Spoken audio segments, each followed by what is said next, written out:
Olá, meninas! Tudo bem com vocês? Deu uma sumidinha aqui, devido a alguns eventos aí que teve na igreja. Mas estamos de volta aqui com o nosso devocional forte, buscando aí estarmos fortalecidas em todas as áreas, de todas as formas, porque a batalha é grande.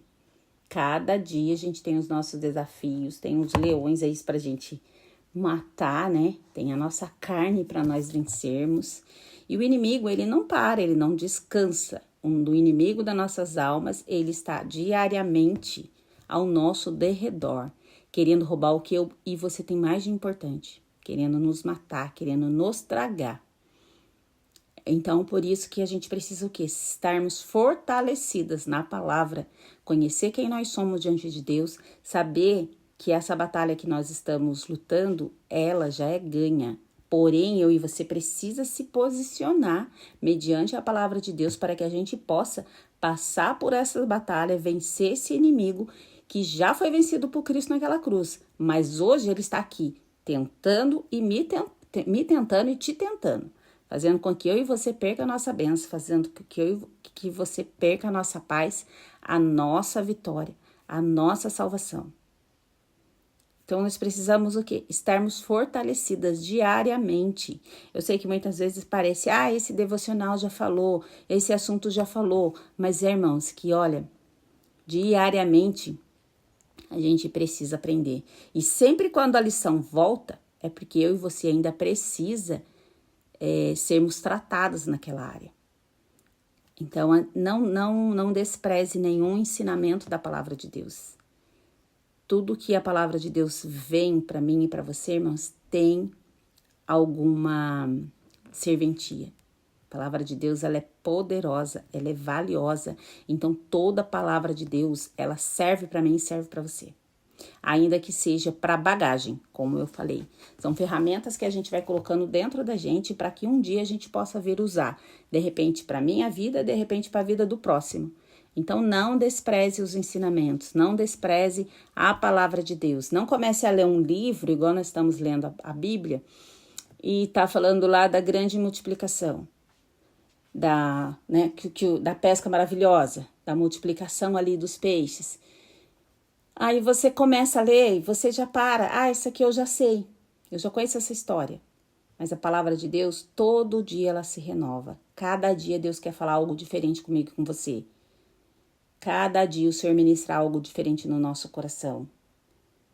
De repente, o Senhor ele está querendo fazer milagres na minha vida financeira. Daqui a pouco o Senhor ele vai fazer milagres em outra área da minha vida.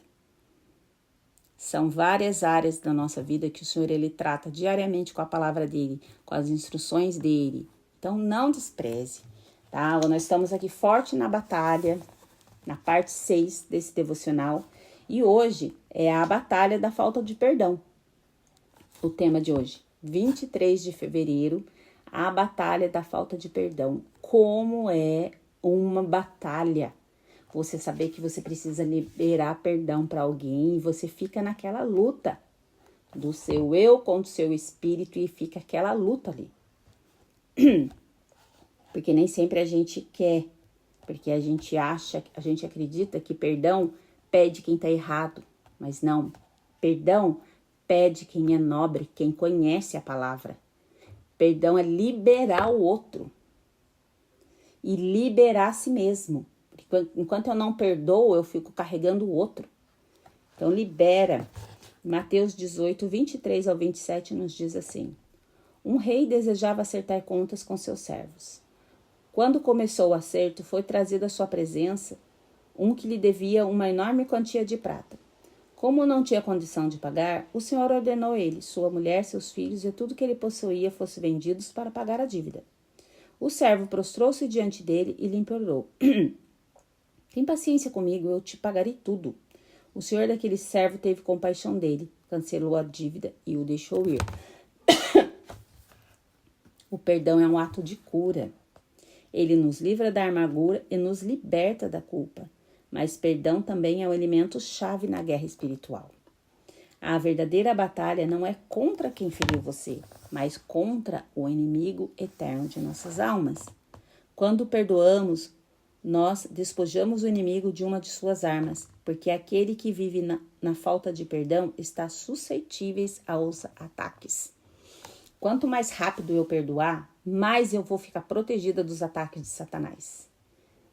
Então, não importa, como que eu já falei aqui diversas vezes, não importa se você está certo, não importa se você é o errado da questão, peça perdão. Não queira pedir perdão só se você, realmente eu errei, não devia ter feito. Mas se o outro errou com você, peça perdão também. Isso vai fazer com que você fique livre das armas, das setas, dos ataques de Satanás, principalmente na tua mente. A passagem de hoje nos dá uma visão mais profunda dos recantos sombrios da falta de perdão. Coloque-se nos calçados dos servos. Imagine o terror de se apresentar diante do rei para liquidar a sua dívida, que você não tem como pagar. Imagina você devendo uma dívida, você tem que se colocar diante do rei e você não tem como pagar aquilo. Não tem. Tem gente, tem situações na nossa vida, tem pessoas que passam por situações na vida que não tem como pagar. E a gente precisa estar ali diante da pessoa, estar ali diante do rei, como este servo aqui, implorando para que a pessoa tenha paciência. Porque você não tem, se nós tivéssemos, nós pagaríamos, mas muitas vezes a gente não tem como pagar aquela dívida. Você se prostra e lhe implora para ter paciência. De alguma forma, em algum momento, você pagará tudo de volta.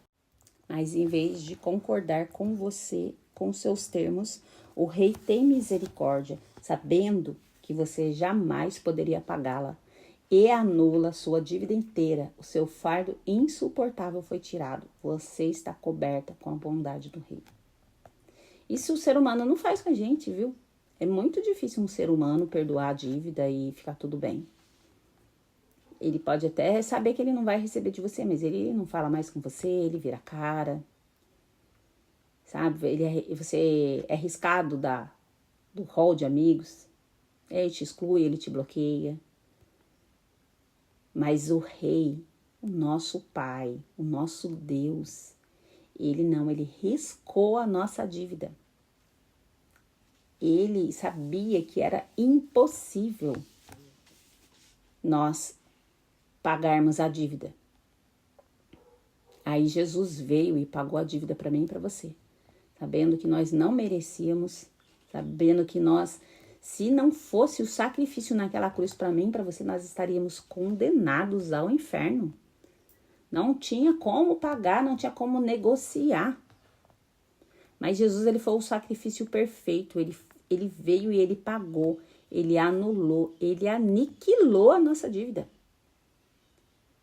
Jesus, ele poderia muito bem ter desistido, irmãos, mas ele olhou, ele sabia que eu e você precisaríamos dessa misericórdia, desse amor.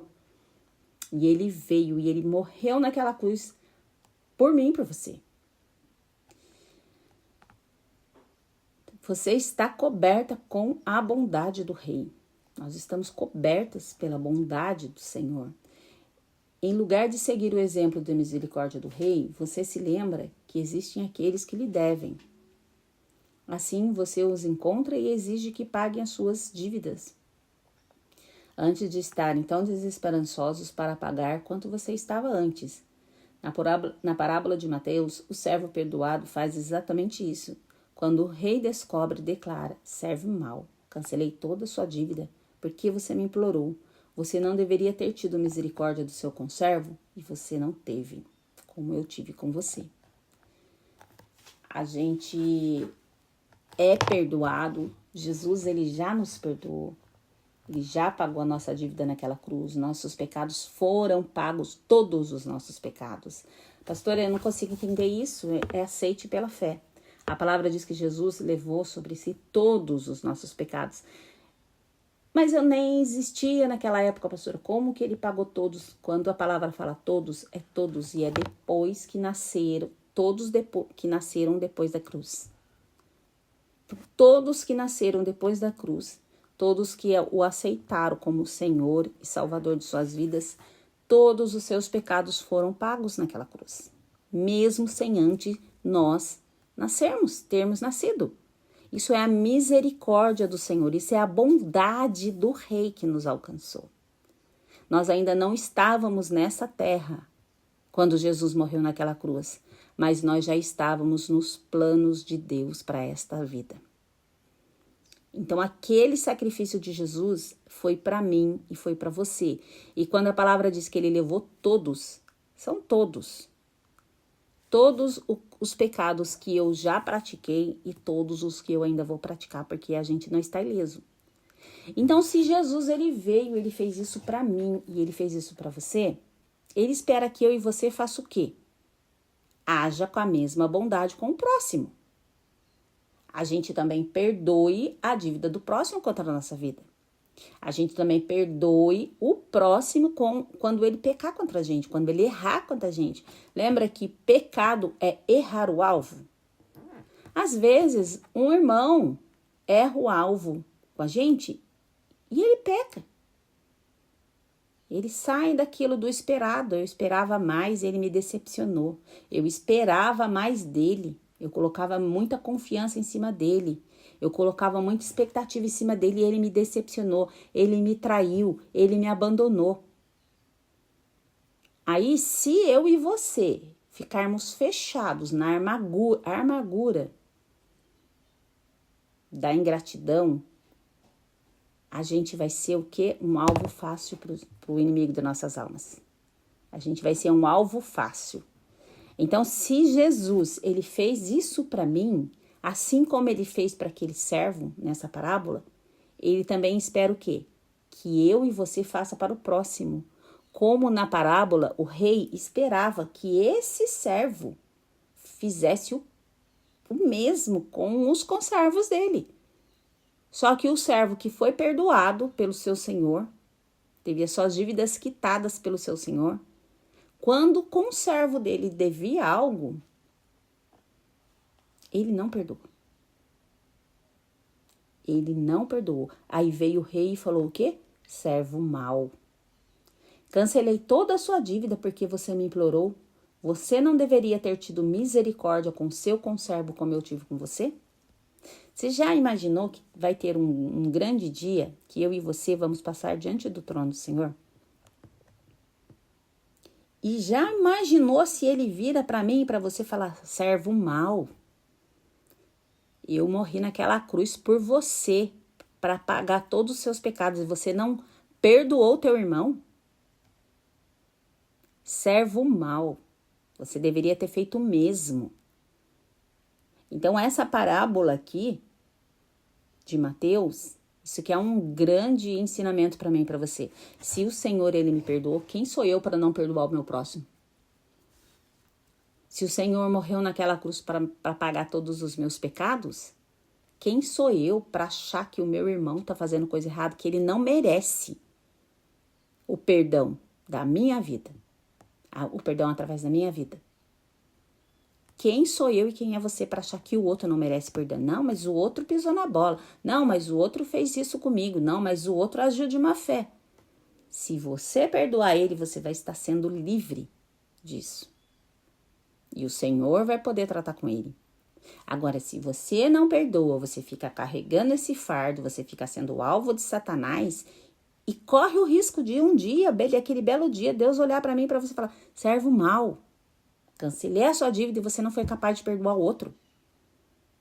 Então, irmãos, a gente precisa o quê? Se apressar nessa batalha. Não deixe ficar na tua mente, não deixe ficar aí te perturbando o que o outro fez. O que o outro fez, ele vai se ver com Deus. Você tem que estar em paz com Deus. Você se apresse em pedir perdão para que você tire esse fardo, que você se blinde aí das setas malignas, dos dardos inflamados de Satanás contra a nossa vida. Você se posicione e deixe que o outro Deus posicione ele. Na parábola, o rei é nosso pai. Nós somos seus servos. Nossos irmãos em Cristo são os conservos. O inimigo de nossa alma fica feliz em desempenhar o papel torturador. Irmãos, a coisa mais horrível que é quando você está ferida, quando você está machucado. Esses dias nós falamos a respeito disso. O inimigo vem e ele toca na ferida. Ele sabe que tá doendo. Ele sabe que a ferida tá aberta, então ele vem e toca. Isso é torturador e esse é o papel dele. Porque ele não quer, ele quer que você sinta a dor e que você não libere esse perdão. Quando nós não perdoamos, aprisionamos outros na cadeia de culpa e condenação e somos, em contrapartida, entregue aos torturadores para pagar o que sabemos que jamais conseguiremos. Creio que isso descreva uma espécie de inferno na Terra. Isso é a mais pura verdade. Quando você está com essa batalha interna, que você não consegue liberar esse perdão, que você não consegue deixar que o Senhor te cure, você libera o outro, assim como Jesus pagou a sua dívida, você cancela a dívida do outro e segue a sua vida, é como se você vivesse o inferno aqui na própria terra, porque você não tem paz, você não consegue dormir, você não prospera, você fica prostrado num lugar de trevas. Porque Jesus liberou o perdão para mim e ele espera que eu e você libere o perdão para o outro também. Então essa batalha da falta de perdão dentro de nossas vidas faz com que eu e você experimente, irmãos, como se nós vivêssemos o inferno aqui na terra. Porque lá no inferno não vai ter paz, lá no inferno é treva. Lá no inferno é ranger de dentes, lá no inferno ninguém vai dormir. É tormento eterno. E quem não consegue liberar perdão para o próximo vive num tormento eterno. É o contrário da luz, porque Jesus ele veio para que nós tivéssemos paz. A paz que excede todo entendimento. Nossa, ele me traiu, ele fez isso, aquilo, mas eu perdoo ele porque eu quero a paz dentro do meu coração. Eu quero deitar minha cabeça no meu travesseiro e eu quero dormir. Eu quero viver os meus dias não com a cara fechada, com raiva emburrada, não. Eu quero ter essa cara, sorrir. Lembra que se você ficar com a cara emburrada, além de você ficar feio, você vai ficar cheio de ruga. Então sorria, faz com que os seus músculos aí estiquem, faça exercício. Não deixe o inimigo trazer peso sobre a sua vida. Olha para o espelho se você estiver brava com alguém, se você estiver com falta de perdão. Vai lá no espelho, olha lá a sua cara. Você está emburrada e você está feia, então sorria, libera perdão, fique leve. Creio que isso descreva uma espécie de inferno na terra. Todos nós conhecemos pessoas atormentadas pelas mesmas coisas que se recusam a perdoar nos outros. Quando nos comportamos dessa maneira, acabamos fazendo o trabalho do inimigo por ele. Está na hora de removermos as correntes um dos outros. Está na hora de nós quebrarmos toda corrente que nos amarra com relação à falta do perdão. Libera, deixa aí. Deixa que Deus trata. Lá na frente o Senhor vai tratar. O importante é você ficar livre dessa tormenta de Satanás. Então, a batalha do perdão dentro da nossa vida não pode existir. A gente precisa, quanto mais rápido, liberar esse perdão e deixar que a pessoa vai. Vai, me deixa em paz. Eu te perdoo, segue seu caminho, me deixa em paz, que eu sei que no tempo certo o Senhor ele vai tratar. Com você e a minha ferida, ele já vai derramar o bálsamo dele. Porque eu quero viver e eu quero ser como o servo bom, que retribuiu todo o benefício que recebeu do rei. Uma pequena oração. Senhor, revela quem eu aprisionei com a minha falta do perdão. Eu escolho liberá-lo assim como tu me liberaste. Peça para o Espírito Santo, ele vai falar para você. Quem ainda está aprisionado dentro de você aí com falta de perdão, que você vai conseguir liberar isso para que você seja totalmente livre e possa viver aí todas as bênçãos que o Senhor tem para a nossa vida. Eu sou forte quando perdoo, como eu fui perdoada. Amém, meninas? Amém? Pessoal aí que me assiste, que me ouve, um beijo. Beijo para você, Ana, Dona Ana Rosa, que sempre pergunta, cadê os devocional? E nós estamos aqui, viu, Dona Ana Rosa? Deus abençoe sua vida. Um beijo, meninas. Uma semana aí abençoada para todos vocês, em nome de Jesus.